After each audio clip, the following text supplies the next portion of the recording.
Chapter 10. A few days later, Michael took another driver's test. This time he passed. At least he could put an end to that small web of deceit, although it brought him little relief. Other webs had already sprung up in its place. Since Darcy had returned from Ocean City, Michael had somehow managed to put the relationship on hold, talking with her only at the pool or on the phone. But it had been more than a week, and she was growing impatient. When Darcy finally did confront him, it was just as he was leaving work. She was sitting on the hood of her father's Taurus, sipping slowly from a bottle of natural spring water. Michael's first thought was that the hood of the car had to be about 500 degrees. He wondered how she could sit there so patiently, looking so deliciously cool in her red shorts and flowing top and flowered top.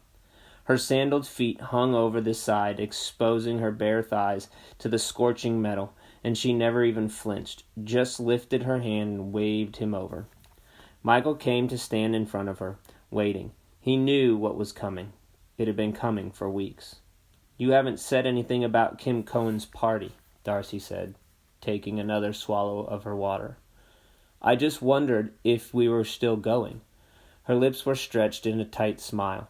When Michael didn't say anything, she added, "It's tonight, remember?" He felt the familiar thickness in his throat when he looked into her soft hazel eyes. "Darcy," he said, his voice husky, but she held up her hand to stop him. "Wait, let me guess," she said. "You've had a tough day at the pool and you're too tired to go to party, right?" She slid off the hood of the car. The soles of her sandals smacked against the blacktop. "You're starting to sound just like my dad." "It's not like that." "Fine. Tell me what it is, then." She emptied the bottle and tossed it into the back seat of the car. Michael took her hand and held it for a minute, rubbing his thumb back and forth across her smooth skin. He could tell her that he couldn't be around her right now. He didn't want to be around anyone. It was too difficult. Even being around Amy was hard. "It's not you," he said softly, staring down at the light freckles that covered the back of her hand. "It's me. My life is really screwed up right now." "It's true, then," Darcy said, snatching her hand away from him. Michael thought his heart had stopped. He wondered if she could have possibly found out he had killed a man. He shook his head, fighting to keep his face expressionless. "What's true?" "That you've been getting it on with the slut." It took him a few seconds to realize Darcy was talking about Amy. "I'm not getting it on with anyone," he said, trying to keep the mounting anger out of his voice. Darcy yanked open the door of her father's car and climbed behind the wheel. "We saw you." "Who saw me? What are you talking about?" Michael's fingers gripped the top of the car, keeping her from closing it. He knew he and Amy had never gone anywhere together. No one could have seen them. Darcy gave the car door a futile tug, but Michael held on. With an angry snort, she shoved the key in the ignition and started the engine. "Allison, Kim, and I were driving around the night that I got back. We saw you." "Saw me what?" "Saw you turn down Amy's street." "So?" He wondered how Darcy or the others had known it was Amy's street. "I was out walking. Big deal." Darcy stared down at the steering wheel. Her long red hair fell forward, hiding her profile. "Do you think I don't know something's wrong, Mike? I mean, we hardly ever see each other anymore." Then it came to him, like a rush of hot air from an open oven door. It all but slapped him in the face. "You were spying on me," he said, his voice barely audible because the full weight of this fact hadn't quite sunk in yet. "I had to know if you were seeing someone else." Darcy lifted her chin defensively. "You sure as hell weren't going to tell me. You and your friends were tailing me?" He shook his head in disbelief. Darcy had begun to cry. Tiny ribbons of mascara snaked down her cheeks. Michael reached down and turned off the ignition, then came around to the other side of the car and climbed into the passenger seat. Darcy's hands were clamped around the steering wheel, as if she were holding on for dear life, and all the while she kept up her steady hiccup-like sobbing. "It's not what you think," he told her. "Amy and I are just friends." Darcy hiccuped another sob. "Oh, right." She swatted at the brown streaks on her cheeks. "What kind of an idiot do you think I am?"